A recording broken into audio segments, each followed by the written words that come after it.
उत्पादन संभावना वक्र में। ठीक है, उत्पादन संभावना वक्र को जानने से पहले हम थोड़ी सी अर्थव्यवस्था की सेंट्रल टेंडेंसी, जिसको कि हम कहते हैं आर्थिक समस्याएं, ठीक है, उसको हम जान लेते हैं।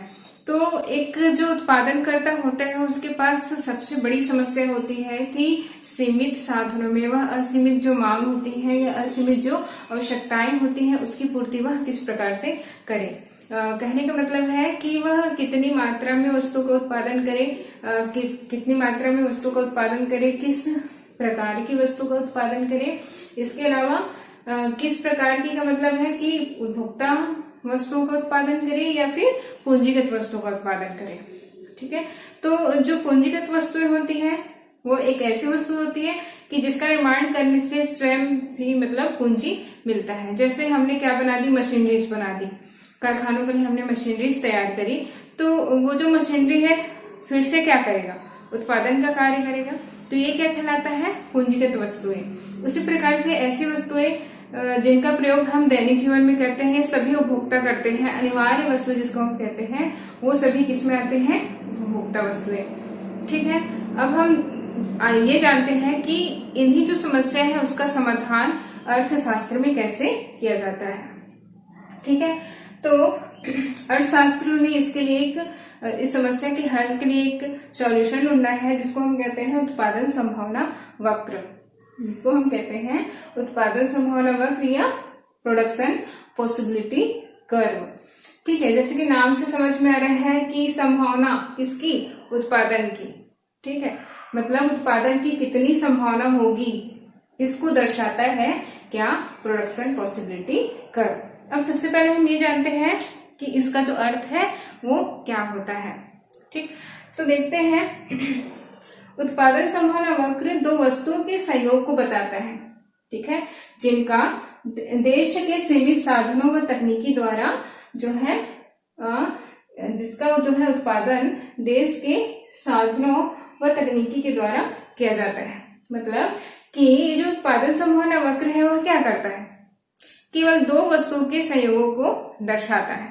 ठीक है, दो वस्तुओं के संयोगों को मतलब वो संयोग बहुत सारे हो सकते हैं, उन सभी को कौन शो करता है, उत्पादन संभावना वक्र, जिसके अंतर्गत हम क्या करते हैं, अपनी देश की जितनी भी तकनीकी क्या रहती हैं, कुशलताएं रहती हैं, जितना भी सीमित साधन रहता है, उन सभी का हम क्या करते हैं, उस उत्पादन में प्रयोग करते हैं।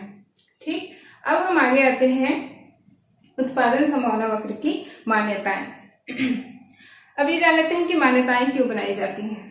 सबसे पहले ये कि जो आवश्यकताएं होती है या जो मांग होती है दिन प्रतिदिन बढ़ते जा रही है, या हम सीमित समय में उन मांग की पूर्ति नहीं कर सकते, इसलिए अर्थशास्त्रियों के द्वारा क्या कर दी जाती है, मान्यताएं बना दी जाती हैं, ताकि उसके जो अकॉर्डिंग है ना, मान्यताओं के अकॉर्डिंग ही क्या किया जाए, उत्पादन किया जाए। ठीक है, अब हम देखते हैं इसकी पहली मान्यता। ठीक है, तो पहला मान्यता है कि देश में केवल दो ही वस्तुओं का निर्माण हो रहा है। उत्पादन संभावना वक्र में क्या मान लिया जाता है कि हम केवल दो वस्तुओं का ही क्या कर रहे हैं, निर्माण कर रहे हैं। उसके बाद है सेकेंड, अब दो ही वस्तु का निर्माण कर रहे हैं। अब जैसे मन में आ रहा है एक बात की कि क्या हम तीसरी वस्तु को इसमें शामिल कर सकते हैं, नहीं। अगर हम इसमें तीसरी वस्तु को शामिल करेंगे तो इसकी जो मान्यताएं हैं जो कि, तो इसलिए उत्पादन संभावना वक्र में शामिल नहीं होगी। ठीक है, अब हम सेकंड में आते हैं कि देश में उत्पादन के साधनों की मात्रा व किस्म स्थिर। ठीक है, और मतलब कहने का यह है कि देश में जितने भी उपलब्ध क्या है, साधन है, उसकी मात्रा कैसी रहेगी, स्थिर रहेगी। मान लो जो है देश में मात्र 1 लाख जो है टन क्या है, कोयला है समझो। ठीक है, तो ऐसी स्थिति में हम क्या नहीं कर सकते हैं, इन साधनों की मात्रा और किस्म में वृद्धि नहीं कर सकते हैं। ठीक है, कहने का मतलब ये है कि देश में हमने मान लिया है कि केवल इतनी ही मात्रा में 1 लाख टन ही क्या है, कोयला हमारे पास उपलब्ध है। ठीक है, और इसकी मात्रा चूंकि सीमित है और किस्म भी क्या रहेगा, सीमित रहे, किस्म भी जो है स्थिर रहेगा। ठीक है, स्थिर का मतलब है कि इसमें भी 3 टाइप की होती है, हाई, एक होता है मीडियम और तीसरा होता है लो। तो हमने अपने उत्पादन में, ठीक है, जिस भी किस्म का प्रयोग किया है, ठीक, हर बार हमें उसी किस्म का ही प्रयोग करना है, ठीक। और वो भी कैसे होनी चाहिए, स्थिर। ऐसा नहीं होना चाहिए कि हमने एक कॉम्बिनेशन में क्या किया है, हाई क्वालिटी ले लिया है, दूसरे में मीडियम ले रहे हैं, तीसरे में लो रहे हैं, ऐसा नहीं होना चाहिए, ठीक है। अब हम आते हैं नेक्स्ट में। इसके साथ साथ में यहाँ पे दिया है कि जो किस्म होने के साथ साथ अगर हम क्या करते हैं, इसमें कमी या वृद्धि करते हैं, ठीक है, हम केवल क्या कर सकते हैं, जैसे यहाँ पे हमको दिखाई दे रहा है कि जो एक्स पेन है वो 0 है, ठीक, और वाई जो पेंसिल है वो कैसे है 50, मतलब इसका प्रोडक्शन अभी नहीं हो रहा है और इसका प्रोडक्शन पूरी तरह से इसमें जो है प्रोडक्शन हो रहा है, ठीक। अब जब हम क्या करेंगे, इसकी मात्रा बढ़ा देंगे, मतलब हम इसका उत्पादन करना शुरू कर देंगे, किसका, पेन का, तो पेंसिल का जो उत्पादन है वो क्या हो जाएगा, घट जाएगा। तो अगर हम क्या करेंगे, मात्रा और किस्म में थोड़ी बहुत वृद्धि करेंगे तो या कमी करेंगे, ये वस्तुओं के लिए लागू हो रही है, ठीक है। ये जो हम वस्तु निर्माण कर रहे हैं ए और बी, ठीक है, उन चीजों के लिए लागू होगी। तो क्या हो जाएगा, जो वक्र है वो कैसा हो जाएगा, दाहिनी ओर खिसक जाएगा, ठीक। अब हम आगे आते हैं। उत्पादन के साधनों का प्रयोग एक ही वस्तु के उत्पादन में किया जा सकता है। जैसे कि अपनी इस एग्जाम्पल में हमने समझा कि x की जो है 0 यूनिट्स है। 0 यूनिट्स का मतलब है कि यहाँ पे हम x का उत्पादन कर ही नहीं रहे हैं, पेंसिल का उत्पादन हम पेन का उत्पादन हम कर ही नहीं रहे हैं। पूरा जो उत्पादन है वो किसका हो रहा है, पेंसिल का हो रहा है। मतलब देश में जितने भी तकनीकी साधन है और इसके अलावा जो सीमित साधन है, ठीक, कच्चा माल है, वो सभी की सभी का जो है किसके उत्पादन में लगा दिया जा रहा है, उन सभी को पेंसिल के उत्पादन में लगा दिया जा रहा है, ठीक। अब उसके बाद नेक्स्ट देखते हैं कि तकनीकी ज्ञान एवं कुशलता का हम क्या करते हैं, पूरी तरह से उपयोग करते हैं। मतलब जब भी हम जिस भी कॉम्बिनेशन में हम क्या कर रहे हैं, प्रोडक्शन कर रहे हैं, तो हम ऐसा मान के चलते हैं, हम देश में जितने भी उपलब्ध तकनीकी साधन हैं उन सभी का प्रयोग हम किसमें कर दे रहे हैं, इस उत्पादन संभावना वक्र में कर दे रहे हैं। उसके बाद नेक्स्ट है कि उत्पादन संभावना वक्र कैसे रहती है, नतोदर रहती है। नतोदर का मतलब होता है नीचे गिरता हुआ। हमें हमेशा जो उत्पादन संभावना वक्र है हमेशा हमको नीचे गिरता हुआ नजर आएगा, ठीक है। इसके साथ ही साथ में जो उसका शेप रहेगा वो किस प्रकार से रहेगा, इस प्रकार से गिरता हुआ रहेगा। इसको हम कहते हैं इस प्रकार से कॉनकेव, ठीक है। उसके बाद हम ये जानते हैं कि ये जो उत्पादन संभावना वक्र है वो ग्राफ में कैसे प्रदर्शित किया जाता है, ठीक है। तो सबसे पहले इसके लिए एक टेबल चाहिए जिसमें कि हम क्या करें, 2 प्रकार की वस्तुएं लें और उसका कॉम्बिनेशन शो करें, ठीक। अब हम देखते हैं जो है पहला संयोग, ठीक है। पहले संयोग में क्या है, ए, ठीक। ए क्या दर्शा रहा है, पेन को दर्शा रहा है, ठीक, पेन की मात्रा को, और यहाँ पर जो है वाई जो कॉलम है वो पेंसिल को दर्शा रहा है, एक्स जो है पेन को दर्शा रहा है, ठीक है। जब हम ए कॉम्बिनेशन लेते हैं तो पेन का हम उत्पादन नहीं कर रहे हैं यहाँ पर। अब पूरा जो तकनीकी कुशलता है, सीमित साधन है, वे सभी किसमें उपयोग किए जा रहे हैं, केवल पेंसिल में, ठीक है। अब हम आते हैं नेक्स्ट कॉम्बिनेशन में। नेक्स्ट कॉम्बिनेशन है बी, ठीक। अब हम क्या कर रहे हैं, एक्स की इकाई या हम पेन की इकाई बढ़ा रहे हैं, हम उसका उत्पादन कर रहे हैं। उत्पादन कितना कर रहे हैं, 1। तो पेंसिल की जो संख्या है उत्पादन है वो क्या हो गया, घट के 48, ठीक है। उसके बाद नेक्स्ट हम आते हैं कॉम्बिनेशन सी, ठीक है। कॉम्बिनेशन सी क्या शो कर रहा है कि पेन की हम जब 2 इकाई उत्पादन करते हैं तो पेंसिल की 43 इकाइयों का उत्पादन हो रहा है। मतलब पेंसिल की इकाई फिर से क्या हो गई, घट गई, और पेन की इकाई क्या हो गई, बढ़ गई। उसके बाद हम देखते हैं कॉम्बिनेशन डी। डी में पेन की 3 इकाइयों का उत्पादन हो रहा है और पेंसिल की 35 इकाइयों का उत्पादन हो रहा है।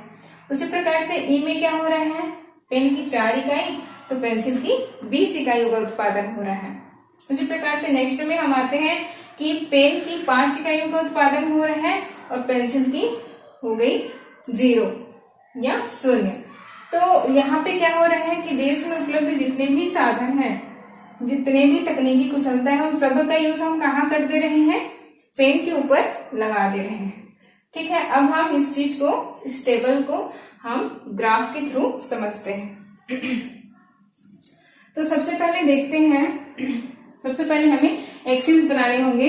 एक ओर हम लेंगे 0 से y और एक ओर रहेगा 0 से x।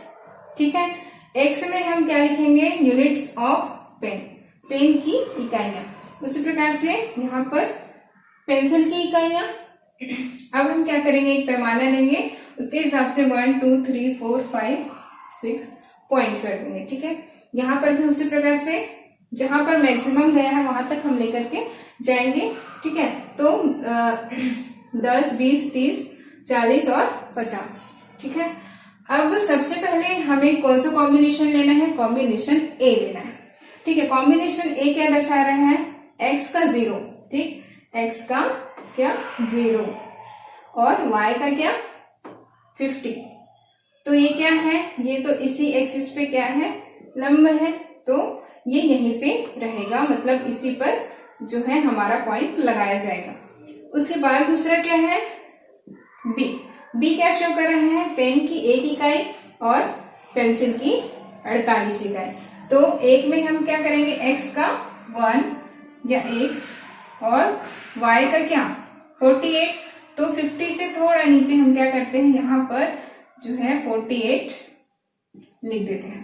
ठीक है, और क्या करेंगे, जो दोनों पॉइंट है उसको हम मिला देंगे। ठीक, अब हम उसका नाम भी दे देंगे क्या, बी। अब हम नेक्स्ट कॉम्बिनेशन में आते हैं, सी। सी क्या शो कर रहा है कि पेन की 2 इकाइयां और पेंसिल की 43। तो पेन की कितनी, 2 इकाइयां और पेंसिल की 43, मतलब 40 से थोड़ा ऊपर, 1 2 3। ठीक है, तो इस प्रकार से क्या होगा, दोनों पॉइंट को हम क्या करेंगे, आपस में मिला देंगे और हमारा जो सी कॉम्बिनेशन है वो हमको मिल जाएगा। उसके बाद हम आते हैं नेक्स्ट जो कॉम्बिनेशन है, क्या है, 3 और 35। x का 3 और y का 35। तो x का क्या है यहाँ पर 3, ठीक, और y का क्या 35। तो 30 से थोड़ा ऊपर और 35 जो 40 से नीचे रहेगा। ठीक, तो यहाँ पर क्या होगा हमारा 35 या 35। ठीक है, तो इस प्रकार दोनों बिंदुओं को हम क्या करेंगे, आपस में मिला देंगे और यहाँ पर जिस बिंदु पर वे मिलते हैं वहां पर इस कॉम्बिनेशन का नाम लिख देंगे। ठीक है, उसके बाद नेक्स्ट हम आते हैं क्या, ई। ई क्या बोल रहा है, x की 4 और y की 20। तो x की क्या 4 यूनिट्स और y की 20। तो दोनों पॉइंट्स को हम फिर क्या करेंगे, आपस में मिला देंगे और जो कॉम्बिनेशन हुआ उसको हम नाम देंगे क्या, ई। उसके बाद हम आते हैं next point, F. F combination जो कि x का कितना है 5 और y का कितना है 0, जो कि इसी एक्सिस पे क्या होगा, बेस होगा। ठीक है, ये हमारा 5 और यहीं पर हमारा क्या है 0। ठीक है, अब हमको क्या करना है, सभी पॉइंट्स जो भी हमको कॉम्बिनेशन मिला है उन सबको हमें मिलाना है। ठीक है, तो यहाँ पे एक चीज ये कि हम कैसे मिलाएंगे, जैसे पेंसिल की मैक्सिमम कितनी इकाई का उत्पादन हुआ है 50। ठीक है, तो इस 50 से लेते हुए जो पेन की मैक्सिमम इकाइयां का जो प्रोडक्शन हुआ वो कितना है 5। ठीक, तो 50 से 5 तक हमें क्या करना है, आपस में मिलाना है। ठीक है, अब ये जो आप मिलाओगे, ठीक, तो ये सभी ये जो कर्व होगा वो आपस में जितने भी कॉम्बिनेशन होंगे उन कॉम्बिनेशन को टच करते हुए आपको कर्व मिलेगा। इसी को ही हम कहते हैं पीपीसी, प्रोडक्शन पॉसिबिलिटी कर्व या उत्पादन संभावना वक्र के नाम से जानते हैं।